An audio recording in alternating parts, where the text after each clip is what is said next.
Good evening and welcome to Banging on the Drum. It is a beautiful day in West Central Wisconsin, and this is Banging on the Drum, and we're here with our keys to victory over the Chicago Bears this weekend.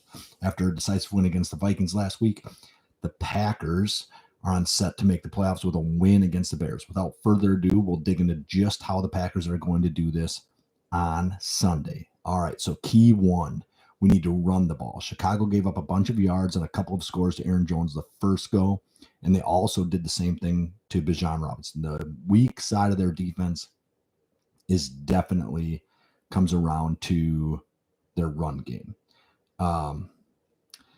They're just not great. They give up more yards in their run game than like the average team should.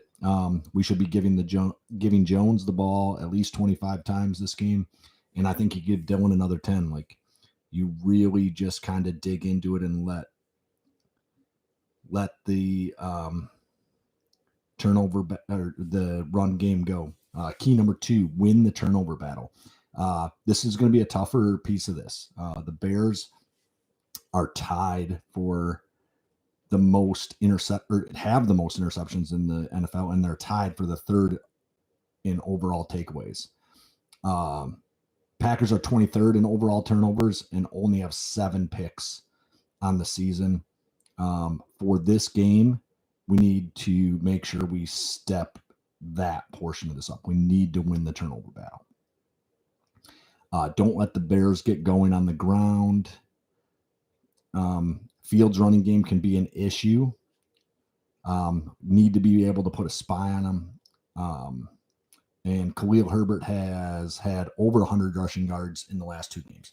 So we don't really want them to get going on the ground. I think it's dangerous to say let the passing game beat us because we have to play good defensively. If we say let the passing game beat us, we've let that happen with pretty underwhelming quarterbacks and guys like DeVito, right? And so, or Carolina's guy, Bryce Young. And so it's just like you can't be doing stuff like that. So really locking up DJ Moore, I think, kind of locks up their passing game. It makes it much more limited. So lock up DJ Moore, take his ability in the passing game away, and make a different receiver beat us if this is how the game has to go. Key number 5, protect the quarterback. The Packers have been doing really, really well in this the last 2 weeks. They gave up 1 sack in the last 2 weeks, and I think nothing against the Vikings. So 1 against the Panthers. If we can keep giving Love time, and then, keeping him off his back is huge. I know that the Bears pass rush is a little bit better than the 2 we've faced, it feels like. So that'll be a little bit more of a challenge, but we got to keep doing what we have been there. Also, keep pressuring the QB. Last week we had 4 sacks against the Vikings and 14 QB hits. Justin Fields is sacked frequently, 45 sacks this year. We need to get 5 or 6 of those, put him over 50 for the year. That would be really good.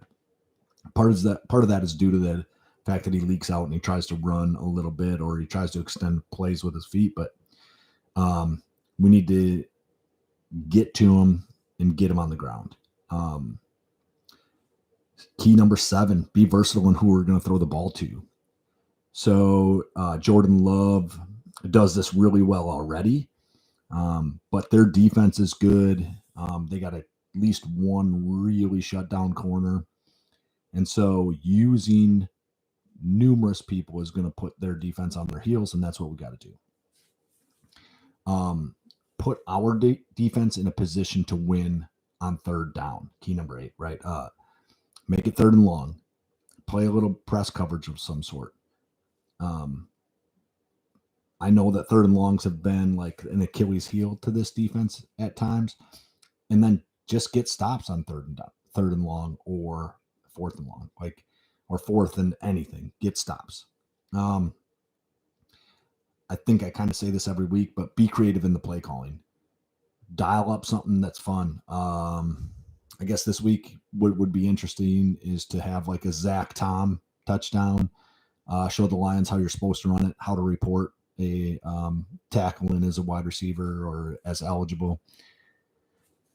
And then key number 10, we need to execute. And this comes in all phases. So on the offense, we don't need any pre-snap penalties. We need to catch the ball, which is something that we didn't do super well in the beginning of the season, have done really, really well lately. We did have one pretty major drop out of Bo Melton last week, but for the most part, we've been doing exceptional with the catching the ball. And then get to third and short and convert third and shorts, convert fourth and short if we need to take that opportunity. Execute well on offense. Defense, get off the field on third and fourth down. Obvious. Make the tackle, right? So Justin Fields is probably going to run, and the first guy that hits him needs to make that tackle. We need to contain him, and then we need to make the tackle. So stay and contain, and when you get an opportunity to tackle him, at least hold him up so everybody can come in. And special teams, I mean, so this one's kind of obvious. No missed PATs, no missed field goals, no big returns, no muffed punts. So I guess if we're up 30, you can muff a punt. I don't care, right? So what happened with Torrey last week? Okay, do it, whatever. I can deal with that one. But if it's a tight game, we can't have any of those mistakes. We got to play a tight game all around. And so those are our 10 keys to the Packers coming away with a victory this Sunday in Lambeau Field. And really, easy peasy, mac and cheesy. Go, Pack, go. And if you're doubting the Brewers, the Batters, the Bucks, or the Packers, you can eat our shorts. Roll it.